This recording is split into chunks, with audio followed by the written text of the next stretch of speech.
Damn. Well said. I wish there was a buy video because you just convinced me to buy.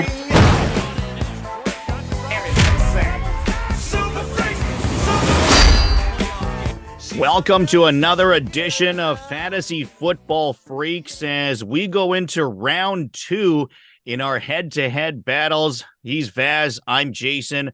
In a previous episode, we compared quarterbacks and who we liked more.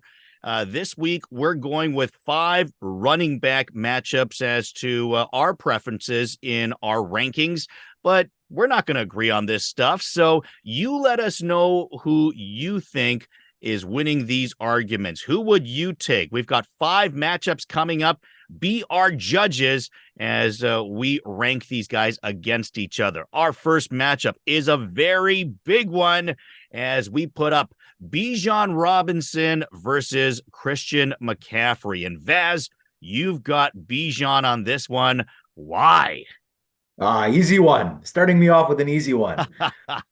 Well, I mean, clearly there's a huge age gap. Huge age gap, right? We got a 21, 22-year-old and a 27-year-old, almost 28-year-old. Clearly, CMC is the running back 1 overall in redraft. So if you've got a contender, you want CMC, he's going to win you a championship. Of course, we all know this, okay? But Bijan is an elite talent. Amazing football player, amazing running back. Okay, he can do everything. He wasn't given a fair shake last year. He probably will be this year. They've got a much improved offense. He's going to put up a ton of fantasy points. He's going to be, a round 1 pick in redraft as well. So he's an elite player. But the age gap is just too far apart to even compare these two. Okay, Bijan is clearly the guy you want in Dynasty because he's so much younger, and age is so significant at the running back position. Listen, let's just look at a couple possible scenarios. Scenario 1, CMC crushes. Okay, he's the running back 1 in Dynasty and redraft again this year. Okay, when we look this time next year, Bijan will still be worth more, even if he finishes behind CMC, just because he's younger and CMC is another year older. Now, let's look at another possible scenario. CMC gets hurt, okay? Week 6, CMC, tears his ACL, okay? He's going to plummet in value. Plummet. People will question if he's even worth a late first-round pick. So this is not even a comparison. Bijan is worth significantly more than CMC, purely because he is going to be an RB1 in Dynasty for the next 5 or 6 years. Okay, but once again, that's assuming that he actually is as good as everyone projected him to be, which he did not show in his rookie season. Now, I agree we saw the flashes. Yeah, no, I agree. I mean, if anything, it was questionable as to why he wasn't being used more in the situation. It might have costed his head coach a job. But my questions with this, okay, I have 2. Okay, first off, CMC has been a top 3 running back in 4 out of the last 7 years. Okay. And he's still just 27. It's not like he's 30, 31, like Derrick Henry. Right. He still has good years in him. Derrick Henry had a productive season last year. So I think it's reasonable to expect at least 3 to 5 more good years. And who knows how much longer he plays to, maybe downgrade to being an RB2 for a few years past that. Who knows? Now, at the same time, this is a league winner. We're talking about a running back that outscores quarterbacks. Now, how many of those are there? So we're talking for the next couple of years, a guy that can literally win you leagues. And we're in this to win it, right? We're not here to finish middle of the pack. We want to win or we want to rebuild. Pick one or the other. And if you want a sure thing to help you win, CMC is as clean as it gets. He still has good years left in him. Therefore, he still has a future. So that's part 1. Here's my part 2 to it. Okay. Bijan Robinson was the best running back drafted since, I think the name that we keep hearing is probably Saquon Barkley, right? Yeah. Now, Saquon Barkley was drafted the same year as CMC. But who's valued more right now, right? So if we look at those two that are, came up draft same time, similar age group, whatever, like Bijan were they really drafted together? I think they were. If they weren't, it was a year apart. I mean, I think they were pretty much together.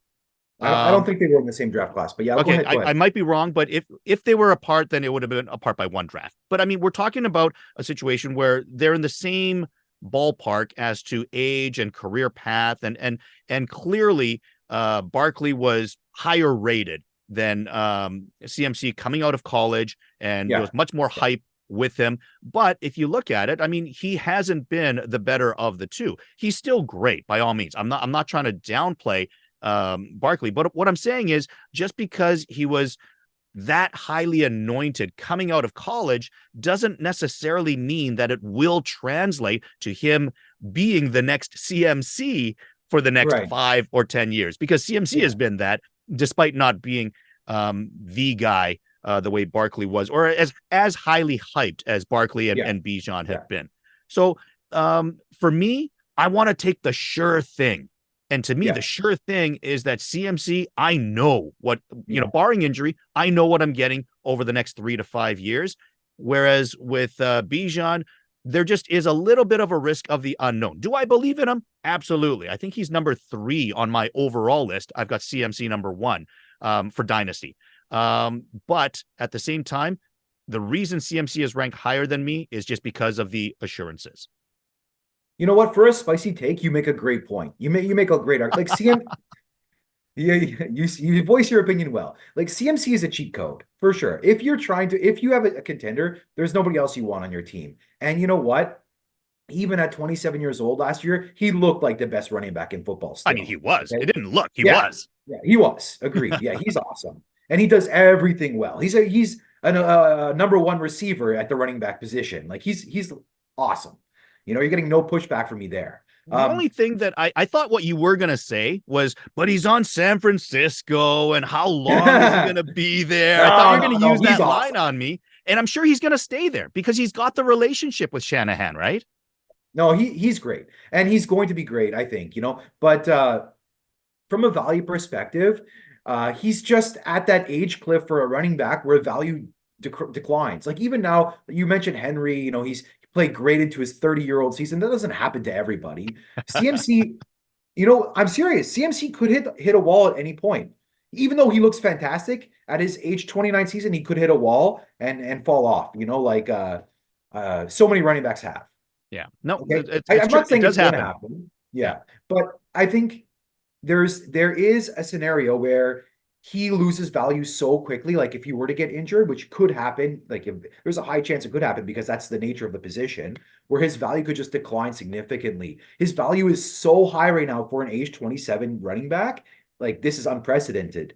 So if I have CMC, yeah, and I find an owner like you who's super high on him, and I'm not like a legit like powerhouse in my league, I'm trading down to get Bijan if I can, because I know he's going to hold value for the next 4 or 5 years. Assuming that he turns out. I mean, I think I think everyone he will. believes that he does, Yeah. but at the same time, there is possibility of risk there as well in terms of just for whatever Well, I reason. I just don't I know just what. see like if let's say week one, Bijan tears his ACL, okay, horrible, worst case scenario, he's still going to be worth a ton. Mhm. Because of the draft pedigree, because of the talent, because of the age. But it's not the same with CMC. It's just the age is too significant at that position to ignore. Yeah, no, I don't disagree with that. All right, the question is, what do you believe? I feel like I've convinced Vaz a little bit and pulled him over a little A bit to little my bit, yeah. side, but did I do that for you as well? Vote below in the comments section. Who do you like, Bijan versus CMC? As we go to round number 2, ding ding, it is Jahmyr Gibbs versus Kenneth Walker. You've got Gibbs on this. I've got Walker, and I'm actually very surprised that you have Gibbs as high and higher than Walker, because to me, Walker is the clear bell cow in Seattle. Charbonnet is clearly, the guy under him. Yes, he is talented as well, but to me, Walker is the, 60, maybe 70% carrier, and, Charbonnet's the guy that's underneath him. Whereas in Detroit, I feel that Gibbs and Montgomery at best is a 50-50 split. Montgomery's there with the bigger he's making more money. he can do they can both do everything together. So the fact that, and here's the interesting thing that I'm going to say, the fact that they're in a 50-50 split, okay, and Montgomery is no slouch. He's been a solid running back his whole career. And I know what you're going to say is that, yeah, but when Montgomery's gone, then Gibbs is going to be the guy, and he's going to Not going to say skyrocket in that. value. But my rebuttal to that would be this: if Detroit and their current administration are willing to do that to Montgomery when he's eventually done, who's to say that they won't find another new split for Gibbs as well? Okay, I think I've got you here. Okay. So I would not have said that. I don't think Gibbs profiles as an every down back. He weighs 200 pounds. Okay, I don't think he's that. Mhm. But, and listen, I love Kenneth Walker. If I'm starting an NFL team and I have the choice of Kenneth Walker or Jameer Gibbs, I'm probably going Kenneth Walker. I think he's probably a better overall running back. But for fantasy, I'm going Gibbs. Okay. Let me ask you a question. They both played 15 games last year. Do you know who had more fantasy points? I'm going to guess that you're going to say Gibbs. Yeah, it was Gibbs. Okay. And you mentioned that they have a 50-50 split in Detroit, but at the beginning of the year, it was leaning toward Montgomery. It was like Yeah. a 60-40 for Montgomery. Yeah. And then Montgomery got hurt about halfway through the season and he missed a few games. And then after that period, it was like a 60-40 split toward Gibbs and into the playoffs as well. They started giving Gibbs the ball more, even in the red zone. Gibbs was getting the majority of the valuable touches. So I think going into year two, they're going to lean that way, where Gibbs is the more featured back. He's the more talented player. He's the guy they want on the field more. He's going to see the 60%. And, the bad thing about it is that he does lose red zone touches, but the promising thing was he was getting red zone touches as well.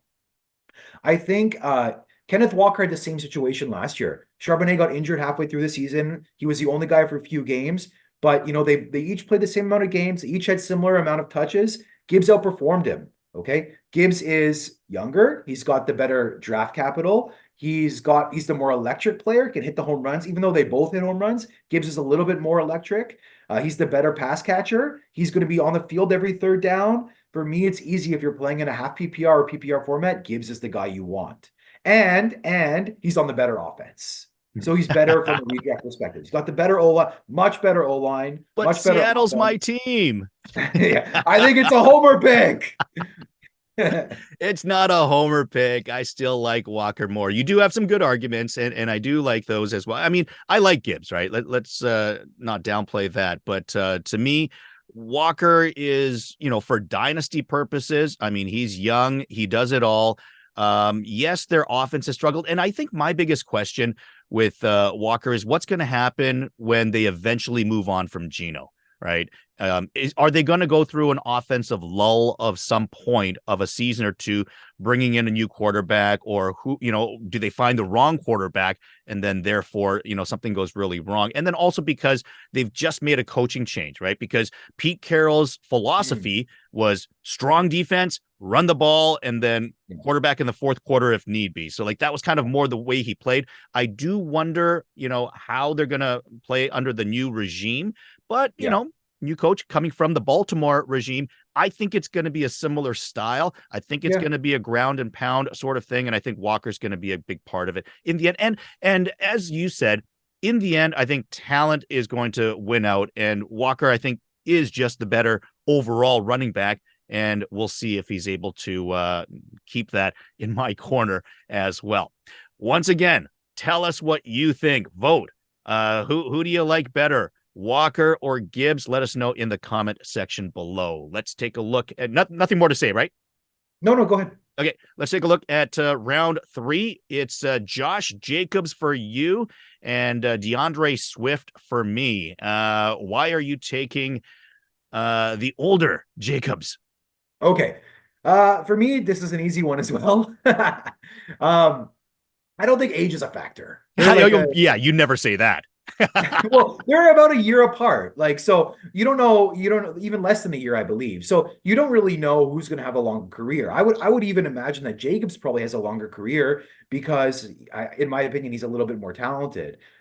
He's lasted on his original team for 5 years. They even gave him an extra year on franchise tag, right? DeAndre Swift has been in and out, Oh, traded you're with the going fourth round there, are pick. you?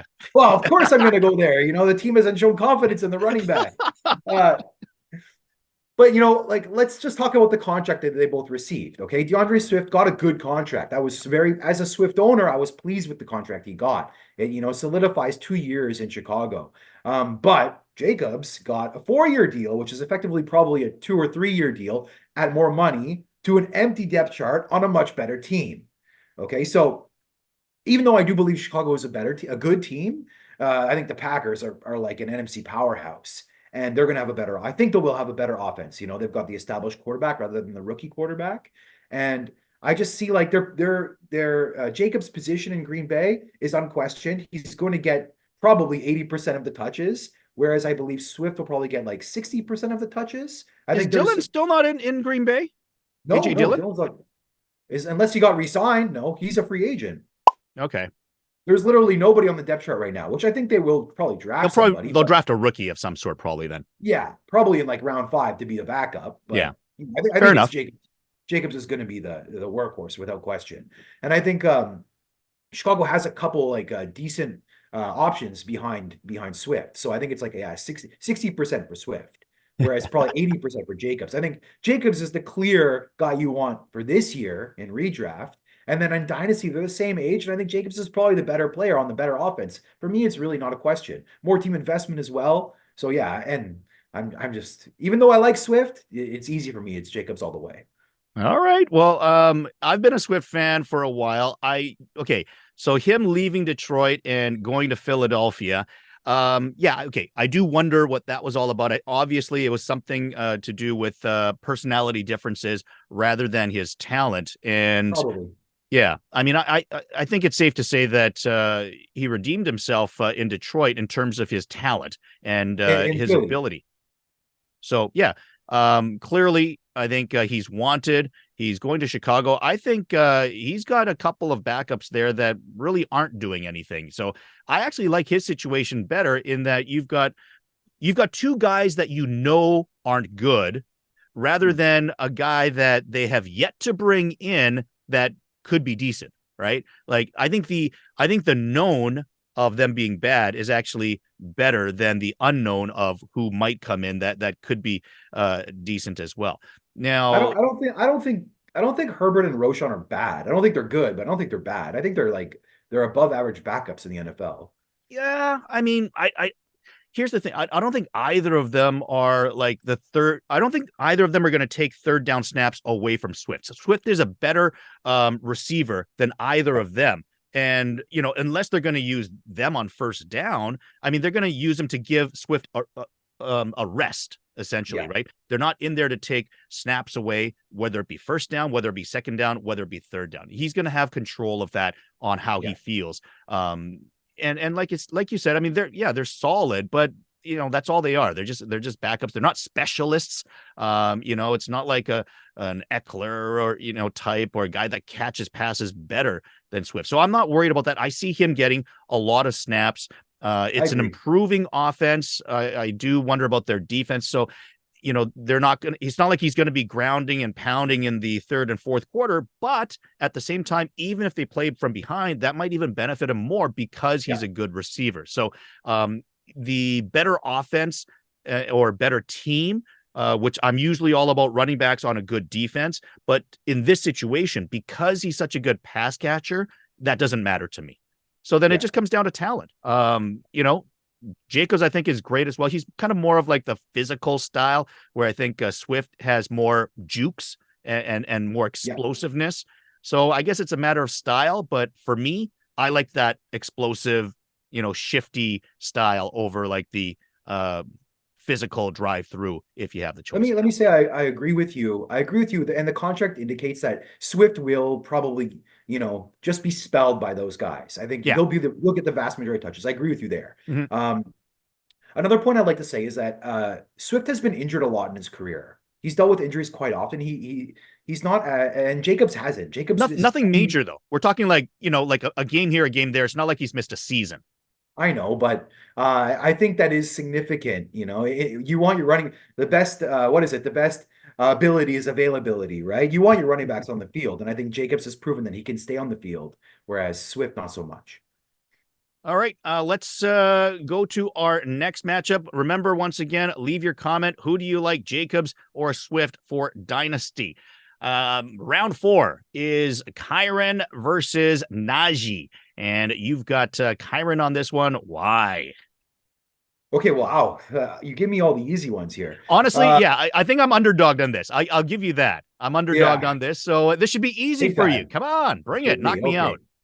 Yeah, okay, here, Duke's up. Yeah, so let's look at these two guys. Okay, so if you're looking strictly from because if we're going to bring up their ages, I think that's an easy one for me. I've got 3 years, and if, a rookie contract, whereas Najee's going into his final year of his contract. Um, but yeah, just from a redraft perspective, if we look at last year's stats, Kyron played 12 games and he put up like 80 more fantasy points than Najee. Like he scored double the fantasy points per game than Najee did. Okay, he totally crushed last year. He looked fantastic. Najee has never looked that good.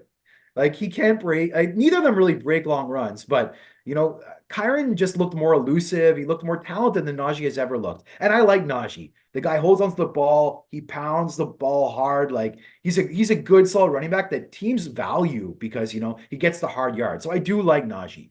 And Kyron's a 5th round pick, so I know your argument will probably be, can he do it next year? But I I don't know. I just see this guy. He's talented enough. They haven't. I don't think they're going to replace him. I think that is probably a threat that they'll add somebody in the draft.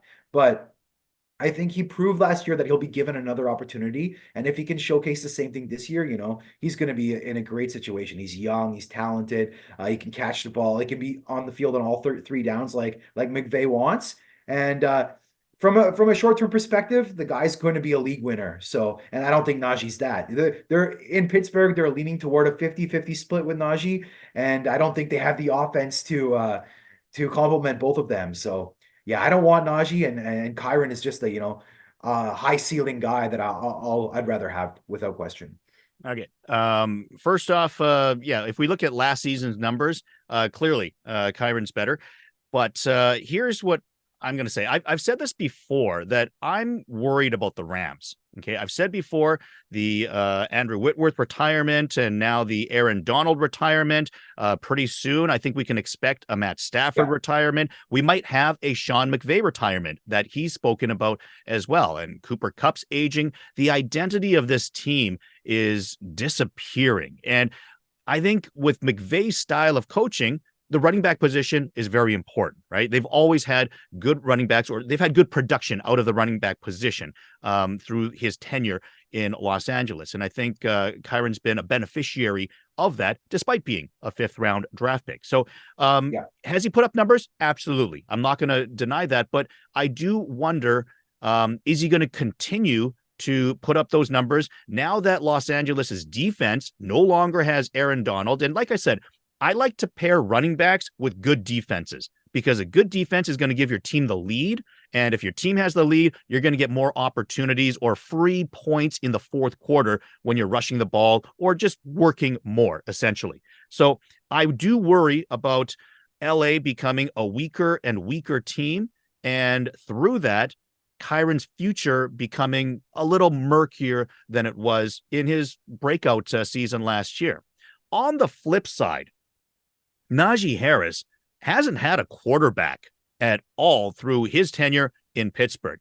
They've got Russell Wilson now, and I'm not saying Russell Wilson is the, greatest quarterback and he's going to revive his career in Pittsburgh, but I will say he is going to be the best quarterback that Najee has ever played with. Mike Tomlin always finishes above 500, so you know that this is a winning team. And they're spending, what is it? I think $4 million on their 2 quarterbacks this year, which means they're going to have the cap room to make their team stronger in every other field, because that's where the money's going to go somewhere this year. You're not paying Russell Wilson and you're not paying Justin Fields. So you're going to spend that money somewhere to improve your team. And as Pittsburgh improves as a team, what does that mean? Exactly what I said. Fourth quarter carries. Najee is going to get more work in the fourth quarter than he ever has before. He's got a decent quarterback in Russell Wilson that can also do the read option as he did in Seattle. So if they do something like that, then it could also mean one less defender to run through for Najee Harris in that system if they use it here and there. So I expect a decent breakout for Najee this season based on his team getting better, his quarterback getting better, and the cap room, allowing them to fill their roster like they've never been able to do before. And I do worry about Kyron's future. He might have a decent year this year even, but I do question his future a year or two down the road. Jason, damn. Well said. I wish this was a buy video because you just convinced me to buy Najee Harris. I'm not I'm not going to rank him above Kyron, but you made a very convincing argument, and I'm fully on board with everything you said. I think Pittsburgh will have some more money to spend, and hopefully they will spend on the O-line because O-line, yeah. he hasn't had good quarterback play, he hasn't had good O-line play. So if they could improve that, he could be much, much better. So I love that take. But like what you said with DeAndre Swift, Kyron's a very good pass catcher. So if they are playing from behind, he could see like even more production. So I'm not worried about that in the slightest. I think he's great as a pass catcher. He's very elusive in the open field. They manufacture touches for him in the passing game too. So I like him. I like him even playing from behind. It is a bit concerning that, the Rams are like aging out. But as long as McVay's the coach, he likes to use a running back on all three downs. He likes to use a workhorse. And I think Kyron is his guy. I believe that. So as long as McVay is there, I think, Kyron will be very good. I don't see either Kyron or Najee as long-term assets. I think they're more both short-term assets. And I just think Kyron's going to give you more in the short term. So if you're like going for a championship, I think he's the guy you want. And he is younger, so he will hold value longer, in my opinion. So that's why I'm taking Kyron. But I do love how you convinced me to go out and perhaps make some offers for Najee. I don't have Najee in any of my leagues either. Oh, I think he's value too low. Go make some offers for him. No, like I said, I think he's got some opportunities this year. And also, don't be surprised if McVay only coaches for another year or two, takes that broadcasting break, right? That he's talked about, the same thing that Sean Payton did. I wouldn't be surprised if McVay, takes a break from coaching after another year or two to just spend more family time and stuff like that. All right, let's take a look at our final battle. It is Brooks versus Jones. Ding, ding. You've got Brooks. Okay, the first thing let's specify here. These are very common names. Jonathan Brooks, the rookie running back, and Aaron Jones, the newly signed Vikings running back. Yeah. So I'm going to go first here because typically, okay, I'm not against rookie running backs, but I am against rookie running backs when I don't know what team they're going to be on yet, because there is risk involved. I remember I drafted DeAndre Swift before the draft, believing that he was going to be the first running back taken by the Kansas City Chiefs. Instead, they go and draft Clyde Edwards-Helaire. Swift goes to Detroit, and his career projection hasn't been the same because of that one moment. So there can be moments if you're picking before the NFL draft where the value of that player can be so dependent on where they land. Now, if Brooks is drafted by Dallas, then will I take him over Jones? Yes, absolutely. But the fact that right now we don't know that yet, we don't know where he's going to end up. I can't take the chance that he will be taken by Dallas because he can be taken by 31 other teams. I'm going to start with that and throw it to you. What do you say? What do you say? What do you say? You little brat? You have never thanked me. I'll see you tomorrow. Maybe. With the running back position, age is so significant. And we've got Aaron Jones, who's 29, almost 30 years old, just signed a 1-year contract. Okay. He probably has value for one more year. And this is a guy who, hasn't been able to stay healthy for a full season. I don't think you can get even like a mid-second round pick for Aaron Jones right now. If I look at Jonathan Brooks, who I think is the most talented running back in the draft this season. He is coming off a bad injury, an ACL, right? But I think he's going to get, because he's so talented, I think he's still going to get day two draft capital. I'm not sure round two or round three, but I think when he gets drafted in day two, he's going to instantly have more value than Aaron Jones.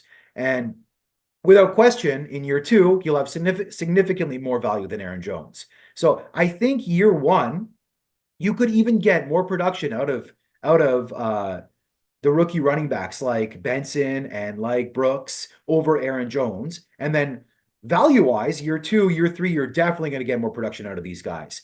And then you look at some running backs who haven't given you production year one, like Zamir White, like I don't know, Zach Charbonnet, like these kind of guys, because they are so young, even though they are like backups, they still hold value. They still hold value. If you look at keep trade cut, both of those guys I just mentioned are worth more than Aaron Jones. Even though Aaron Jones is a starting running back, in what I think is probably not the greatest spot, probably going to have either Sam Darnold or a rookie quarterback, leading the offense. I'm going to re-roll here without question. I view Brooks, I view Benson as high second round picks in this upcoming draft. And I think Aaron Jones's value is probably a back end second round pick. So I don't think it's too comparable here. Just in terms of value, I think you can get similar production year one. And then, yeah, the value is just way, way higher for the younger running back. All right. I mean, for me, Aaron Jones is a 3-down back. He can catch passes. He can do it all. So, I think the versatility, allowing him to be a bell cow for Minnesota, it's not necessarily the best, team for him, but it depends on who they're going to end up with at quarterback. And if it's just Darnold, then, I guess we'll have to see how they do, or if they add some defense to the mix. But I like the known, right? Like I don't like the unknown factor of where Brooks could go. We saw, like you mentioned, Charbonnet go to Seattle, end up behind that. I mean, what if, just throwing things out there, but what if Brooks ends up going to Atlanta behind Bijan in the second or third round, right?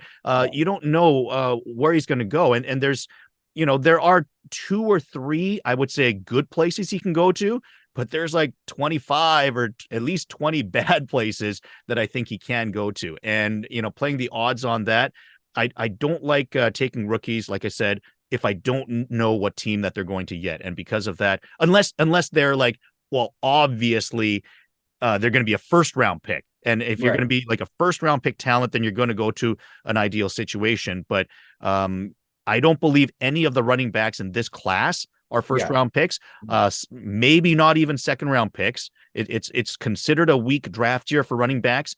And because of that, I'm taking the guys that I know for the most part. Yeah, I think Jonathan Brooks would be a second round pick if he didn't get hurt. But so like talent wise, I think he is. But he did get hurt, and I think NFL teams will lower his value in the NFL draft because of that. He might not be ready for week one. So I think that will hurt him. So that does have to like play a significant role. And I understand your point, the known versus the unknown. I don't think Aaron Jones is a 3-down back right now. I think he hasn't shown that he can stay healthy over the course of the season. He can't handle a huge workload. I think Jonathan Brooks's upside is that he can handle a 3-down workload. He's a big back, and he's a very good player. He's elusive. He's patient. I like his tape a lot. So I really do like Jonathan Brooks, and I'm willing to take a chance. And I think what you said, you don't know his landing spot, that is the worst case scenario. So I'm saying worst case scenario, I still think he holds more value than Aaron Jones. But then there is the potential for a best case scenario. And if he lands with the Dallas Cowboys in round 2, like he's instantly a top like 8 dynasty running back. How can you possibly want to take Aaron Jones over that potential? Like it's just bonkers to me.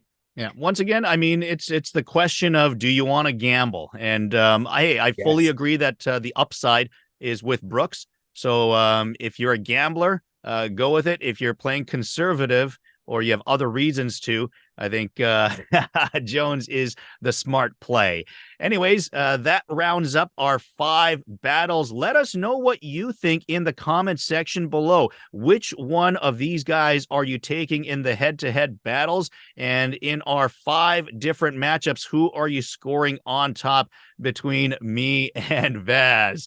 Leave your comments below. And of course, we are going to continue on with these head-to-head battles in the wide receiver and tight end positions as well. So subscribe to the channel so you're immediately notified as soon as we upload those videos also. This has been a lot of fun, Vaz. I hope you had a good time too.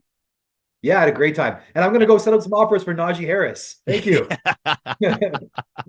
There you go. Remember that as a little bit of a hint on who you're voting for on that matchup. And otherwise, thanks for watching this till the end. And again, join us next time for another edition of Fantasy Football Freaks.